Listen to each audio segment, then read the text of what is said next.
To address this common misunderstanding, my husband, Tommy, when we stopped at one time at Costco Junction, he's probably under the podium right now. He suggested that we designate Manzanar as a Blue Star Memorial Highway.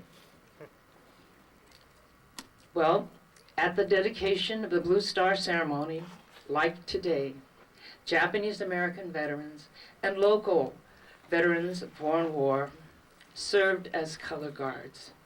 What a beautiful sight. On the way to Congress, we passed the National Archives, and I noticed an inscription on the wall. Past is prologue. At the hearing, I shared that with a message. If we fail to learn from our past mistakes, we are bound to repeat them. As you know, Sue shared her story about making camouflage nets and how she impressed the committee with her patriotism. Hero just captured the committee's heart, especially Mel Levine's, when he said that the 442nd Combat Unit helped liberate Dachau, a death camp.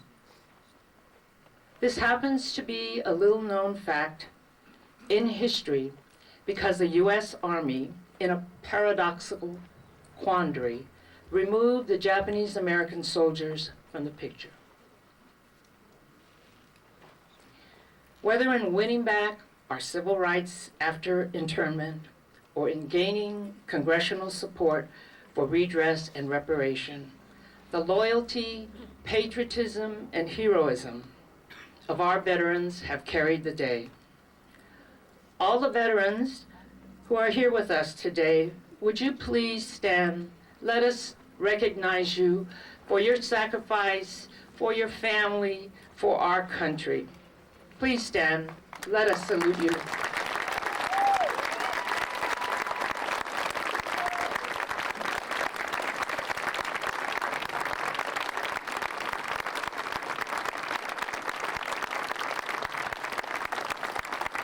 And we hope to see you next year. We want you to know that your legacy carries on. Looking back on how we got here, I would be terribly remiss if I failed to mention two great giants in the city of Los Angeles posthumously. The first is Council President at the time, John Ferraro, who was instrumental in getting a council resolution in support of the Manzanar designation. Tom LaBonge, his former aide and now his successor, is here today, and you'll hear from him later. I also want to publicly thank Mayor Tom Bradley, my former boss, whose steadfast support helped us overcome the powerful LADWP's resistance to the passage of federal legislation. After the passage of the bill, there continued to be many difficult obstacles. There were administrative approvals and the land transfers. The leaders in Inyo, Bill Michaels, where are you, Bill?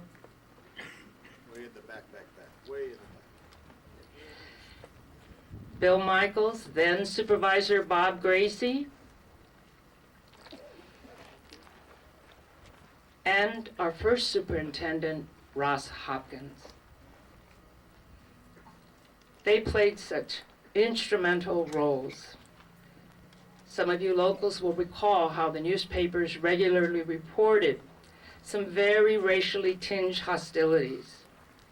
Our Inyo team bore the brunt of these attacks. Some were specifically targeted at Ross Hopkins. Even after receiving a death threat and at a sacrifice to his personal health, Ross doggedly persisted. When the JCL sought to thank him for his dedicated service, of course, Ross did not go. When I accepted on his behalf, I mentioned that Ross's father had died in combat in World War II. Irregardless, Ross was someone that could make distinctions. Allow me one personal story. My parents, who upon release were subject to deportation proceedings because they were in the U.S. on a business visa, and since they were enemy aliens ineligible for citizenship at the time, they were being subject to deportation. Fortunately, there were some lawyers who were willing to represent unpopular causes and unpopular clients. When my parents were finally allowed to become naturalized in 1942, they needed to have American citizens be character witnesses. Down the street, one of our neighbors was of Scottish extraction. They had a son return from World War II, shell-shocked. When we used to roller skate by the house, we'd have to get off the sidewalk and tiptoe on the grass, because if he heard loud noises, he would duck under the bed. I want you to know that this is the fine family that attested for and stood up for my parents. When I was in law school and I read the Korematsu case, a case that challenged the constitutionality of the incarceration, I asked my father, what did you do when they executed Executive Order 9066? He looked away, turned his eyes down, cast, and he said, "Shigatakanai," which means it couldn't be helped. I believe a person's history imposes on them certain moral responsibilities. Like the Jews in the Holocaust and African Americans in slavery and the civil rights struggle, both groups serve as a moral conscience for this nation and the world about civil and human rights. Similarly, our World War II unjust incarceration places us in a watchdog role in speaking out when individuals are being subject to process of guilt by association. I've always believed in the principles and promise of our country, and more significantly, in the innate goodness and fairness of the American people.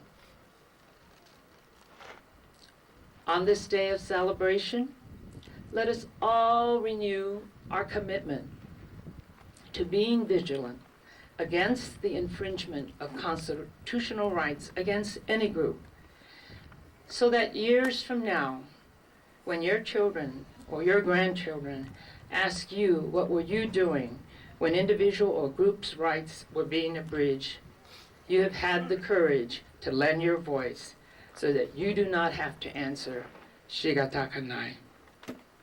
In closing, in order that our past is not prologue, let us all work together in helping our nation live closer to its ideals. Thank you very much.